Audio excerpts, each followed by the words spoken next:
पटना लेकर चलते हैं, जहां प्रशांत किशोर जनसुराज पार्टी के स्पोकपर्सन नेशनल अध्यक्ष है, वो कुछ कह रहे हैं। क्या कुछ कह रहे हैं आपको सुनाते हैं। उसके घर में घेर लेंगे एक गले मार, पुलिस कुछ नहीं कर सकता है। 1 लाख आदमी लाके उनके घर में घेर लेंगे, निकल नहीं पाएंगे अपने घर से।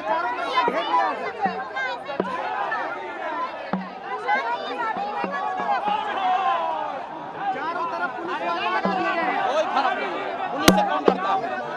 पुलिस से कोई डर रहा है? पुलिस क्या कर लेगी?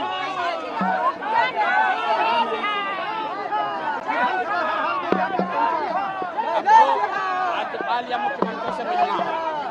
अगर वो नहीं मिलेंगे तो विधानसभा में जाकर मिलेंगे, वहाँ नहीं मिलेंगे तो उनके घर में जाकर मिलेंगे, लेकिन मिलेंगे जरूर।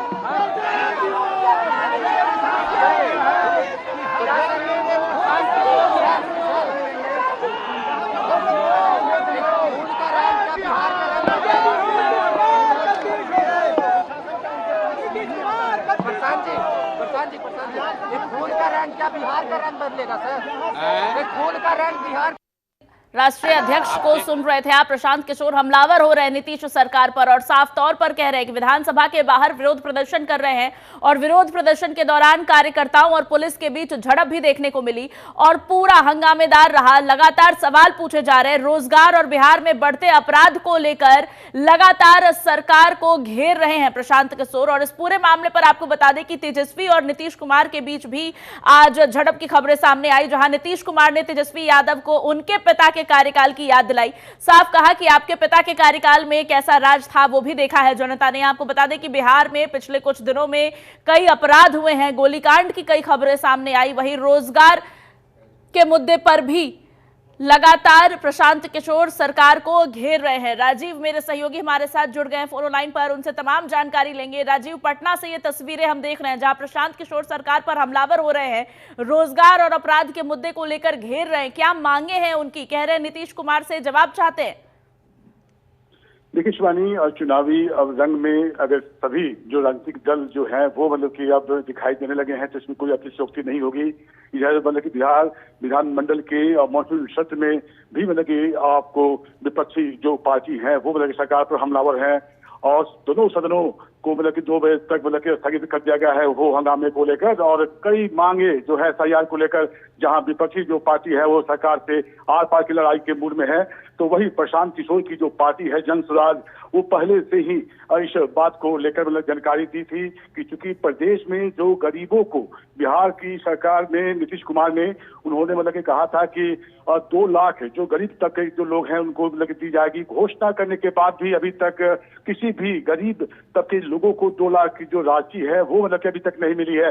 तो ये मतलब कि आपका मुद्दा है जनसुराज पार्टी का, जिसको लेकर वो पिछले दिनों से भी मांग करते आ रहे हैं। और बता दें कि 3 डिसमिल जो जमीन है, गरीब तबके जो लोग हैं, दलित जो वर्ग के जो लोग हैं, उनको 3 डिसमिल जमीन सरकार देने को कहा था, वो जमीन अभी तक नहीं मिली है। और इसके अलावा जो जिस तरह से आपको भूमि जो सर्वेक्षण हो रहा है उसमें जिस तरह से करप्शन है, तो उसको लेकर भी वो मतलब कि आज सारी जो मतलब की जो मांगे हैं उसको लेकर जनसुराज पार्टी के जो कार्यकर्ता है हजारों की संख्या में बिहार विधानसभा को घेरने को लेकर पहले से जानकारी दी गई थी और उसको लेकर पहले से ही SSP कार्तिकेय शर्मा ने वहां पर भारी पुलिस की वहां पर मतलब ये वहां तैनात किया गया था।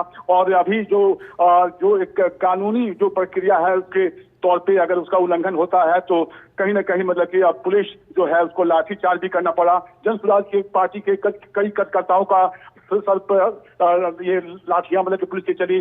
और अभी प्रशांत किशोर जो है वो मतलब कि मीडिया से मुखातिब होकर वो बता रहे हैं कि सरकार जो है किस तरह से गरीबों की हित के लिए बात करती है। 2 लाख रुपए देने की बात कही थी और अभी तक के किसी भी गरीब को राजीव, अभी जब प्रधानमंत्री नरेंद्र मोदी का दौरा हुआ था बीते दिनों, तब भी वहां मंच से नीतीश कुमार ने कई दावे किए। उन्होंने ये कहा कि लाखों युवाओं को रोजगार दिया है नीतीश सरकार में और तय जितने युवाओं को रोजगार देना था, जितना तय किया था संख्या, उससे कहीं अधिक लोगों को रोजगार मिला है। पलायन पर उन्होंने रोक लगाया है, इसका भी दावा किया और बार बार लगातार लालू यादव के सरकार को याद करते रहते हैं। वो कहते हैं कि जंगल राज था और अभी राज्यों में सुशासन का राज्य स्थापित किया है उन्होंने। और तेजस्वी यादव पर एक बार फिर नीतीश कुमार हमलावर हुए, यही कहते हुए कि आपके पिता का कार्यकाल सबने देखा है। कैसा लग रहा है? क्या सत्ता पक्ष वाकई तमाम परिस्थितियों से भागने की कोशिश कर रही है और विपक्ष का ये घेराव कितना सही और सटीक लग रहा है, साथ ही जनता का कितना समर्थन मिल रहा है विपक्ष को?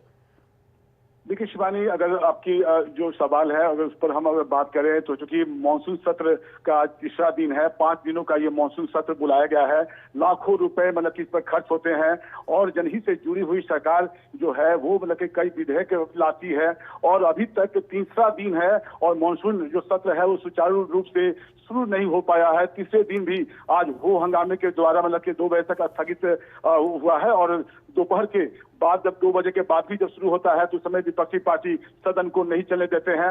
तो मंशा साफ है कि बिहार में चुनाव अक्टूबर-नवंबर को होना है और जिस तरह से पीएम नरेंद्र मोदी बिहार में आए थे और उसी सभा स्थल है वहां से मुख्यमंत्री नीतीश कुमार ने कहा था कि रोजगार जो है उसको लेकर सरकार जो है काफी मतलब कि सकारात्मक है।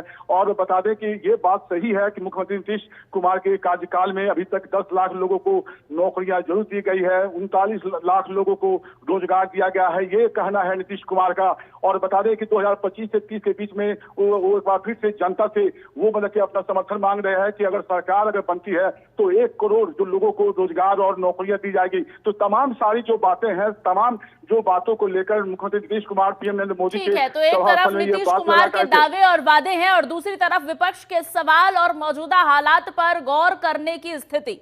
लगातार विपक्ष इसको लेकर सरकार पर हमलावर हो रहा है और ये तस्वीरें जो आप देख रहे थे, जनसुराज पार्टी ने आज विधानसभा का घेराव किया है और लगातार सरकार से जवाब मांग रही है रोजगार के मुद्दे को लेकर, जहां प्रदर्शन कर रहे कार्यकर्ताओं की पुलिस के साथ झड़प भी देखने को मिली। अब देखने वाली बात होगी कि ये जो मानसून सत्र बुलाया गया है 5 दिवसीय, इसमें कोई सार्थक चर्चा होगी या इस तरह से ये 5 दिन गुजर जाएंगे पक्ष और विपक्ष के विरोध और बयानबाजी में। तमाम जानकारी साझा करने के लिए राजीव आपका बहुत शुक्रिया।